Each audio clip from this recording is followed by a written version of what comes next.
যে সরকারের প্রস্তুতি, প্রশাসনের প্রস্তুতি, আপনার আইন শৃঙ্খলা রক্ষাকারী বাহিনীর প্রস্তুতি, এই সমাবেশকে কেন্দ্র করে সরকার, প্রশাসন, আইন শৃঙ্খলা রক্ষাকারী বাহিনীর যে প্রস্তুতি থাকাটা বাঞ্ছনীয় ছিল, আমার মনে হয়েছে সেই প্রস্তুতিটা ছিল না। আজকে এই সমাবেশকে বানচাল করার জন্য, প্রতিহত করার জন্য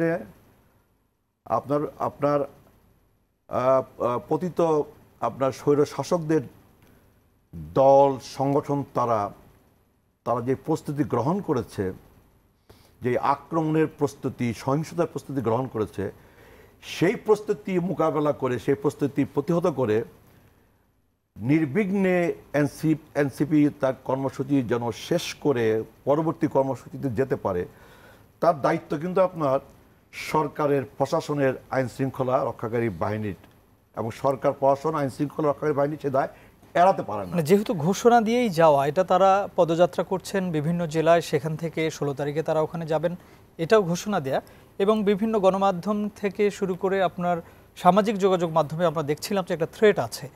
তাহলে এই থ্রেটের পরেও সরকারের বা যারা আছেন আইন শৃঙ্খলা রক্ষাকারী বাহিনী বা এনসিপির যারা নেতাকর্মী আছেন, তাদের প্রস্তুতিটা কি আসলে ভালো ছিল বলে মনে হচ্ছে?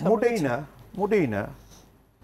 যেমন ধরুন যে আপনার সন্দেহ করার যথেষ্ট অবকাশ আছে আর কি, যে কেন তারা পর্যাপ্ত প্রস্তুতি গ্রহণ করলো না।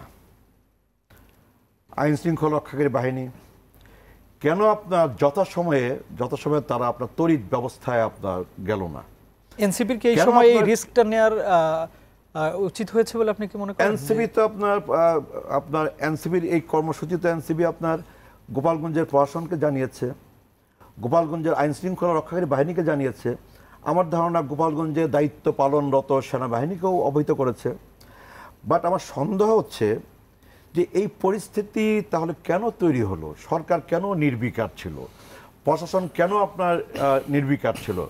আইন শৃঙ্খলা রক্ষাকারী বাহিনী কেন যথাসময়ে তড়িৎ ব্যবস্থা গ্রহণ করলো না? এই নজিরবিহীন সহিংসতা আপনার ঘটল বাংলাদেশে। আপনার খেয়াল করবেন যে আপনার বাংলাদেশে আলটিমেট গোল কিন্তু আমাদের নির্বাচন, আলটিমেট গোল কিন্তু একটি নির্বাচিত সরকার প্রতিষ্ঠা করা। আমরা নির্বাচন নিয়ে একটু পরেই আসব, আমি একটু শুনে আসি জাভেদ রাসেনকে। আলটিমেট গোল কিন্তু একটা গণতান্ত্রিক বাংলাদেশ, নিরাপদ বাংলাদেশ।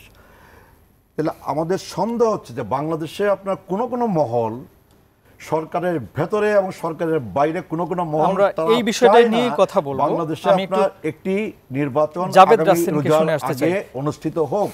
তারা নির্বাচনকে বিলম্বিত করতে চায়, ধন্যবাদ আপনাকে, করতে চায়। জি, এবং সেই ষড়যন্ত্রের অংশ হিসেবেই আজকে গোপালগঞ্জে এই পরিস্থিতি তৈরি করা হলো কিনা, তৈরি করবার সুযোগ করে দেওয়া হলো কিনা।